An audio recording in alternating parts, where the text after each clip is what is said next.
Acara tahunan Minggu Ecosperity anjuran Singapura dilancarkan siang tadi dengan dorongan lebih kuat bagi penerobosan yang berani dalam bidang teknologi, keuangan dan kerjasama, namun dengan tekanan yang bertambah ke atas para penggubal dasar sejagat agar lebih mesra alam, timbul peringatan tentang perlunya satu proses peralihan yang adil dan saksama. Bagi wakil-wakil pemerintah dan syarikat-syarikat yang berkumpul di Singapura minggu ini, ia merupakan perhimpunan dengan satu agenda yang jelas. Our annual convening of Ecosperity is driven by the urgency of climate action. We need to rethink and revolutionize the way cities utilize energy, materials and resources so as to curb emissions meaningfully. Tumpuan utama tahun ini adalah bagaimana untuk mempercepat proses penghapusan karbon, membangunkan bandar dengan sifar bersih pelepasan karbon serta membiayai peralihan kepada Asia yang lebih hijau. Dalam ucap tamannya, Menteri Sekitaran dan Kemampanan Grace Fu berkongsi bagaimana Singapura sedang mencapai penerobosan dalam teknologi rendah karbon walaupun berdepan pelbagai cabaran. Menurut Cik Fu, keuangan adalah salah satu pemangkin. Oleh itu, Singapura kini meninjau pendanaan campuran serta mengembangkan pasaran karbon sebagai satu huraian. Singapore has substantively concluded negotiations with Ghana on an implementation agreement, setting out the criteria and processes for carbon credit project development and trading. This will allow carbon credits generated in Ghana to be purchased by carbon tax-liable companies in Singapore. We're working towards similar implementation agreements with other like-minded countries. Pengerusi Temasek Holdings Lim Boon Heng pula menyentuh tentang peri pentingnya menjaga kesan sosial. Kerjasama antarabangsa dan serantau juga tidak harus diabaikan. Sidang Ecosperity berakhir Khamis ini dan esok Presiden Indonesia Joko Widodo dan Menteri Pembangunan Negara Desmond Lee merupakan antara mereka yang akan berucap.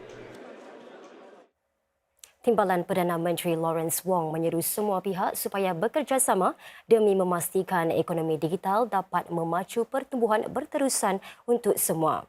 Bercakap di sidang puncak Asia Tech Singapore, DPM Wong menarik perhatian negara-negara sudah mula menyimpang dalam bidang-bidang seperti perlindungan dan privasi data dan orang ramai kini prihatin tentang kesan teknologi terhadap pekerjaan dan kehidupan.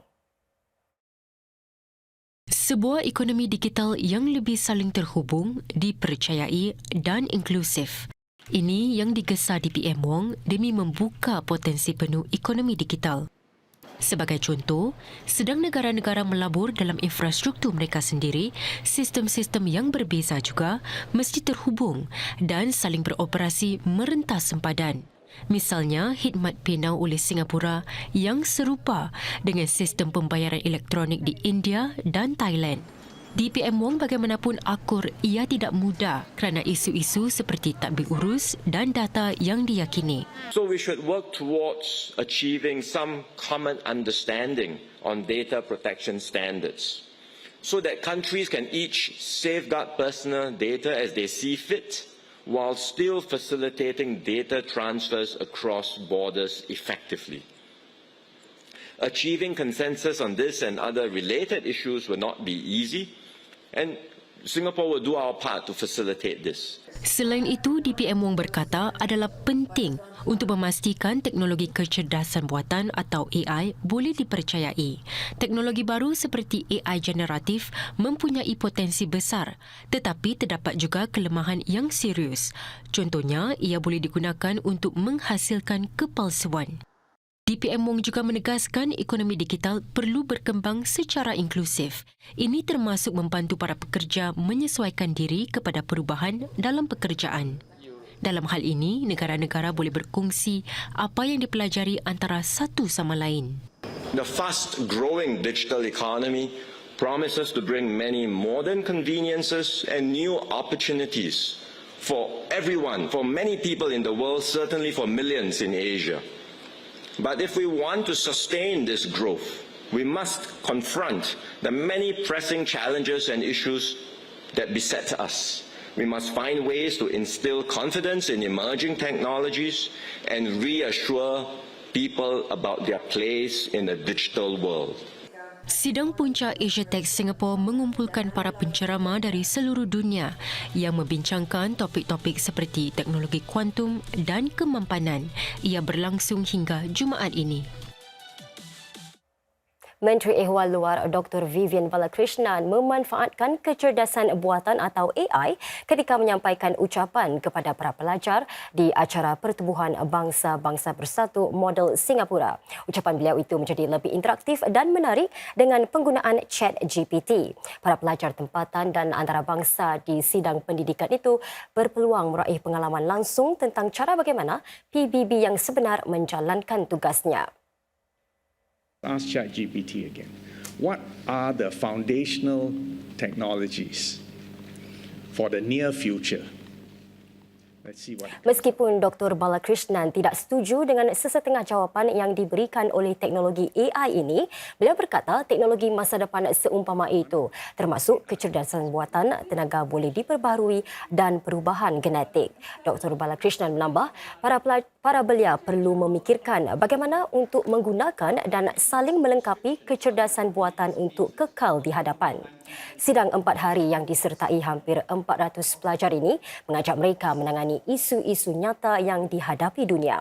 Tugas mereka adalah bergandeng bahu bagi mewujudkan huraian demi mengatasi cabaran-cabaran itu. Singapura dan Estonia mengambil langkah untuk meningkatkan kerjasama dengan pemeteraian 2 perjanjian perdagangan yang memudahkan pertukaran maklumat dan penubuhan syarikat sekaligus meningkatkan sekitaran syarikat-syarikat pemula di kedua-dua negara. Enterprise Singapore dan Enterprise Estonia menandatangani perjanjian pertama untuk meningkatkan peluang-peluang perniagaan serta menyokong syarikat-syarikat terutama dalam sektor teknologi agromakanan dan daya tenaga diperbaharui.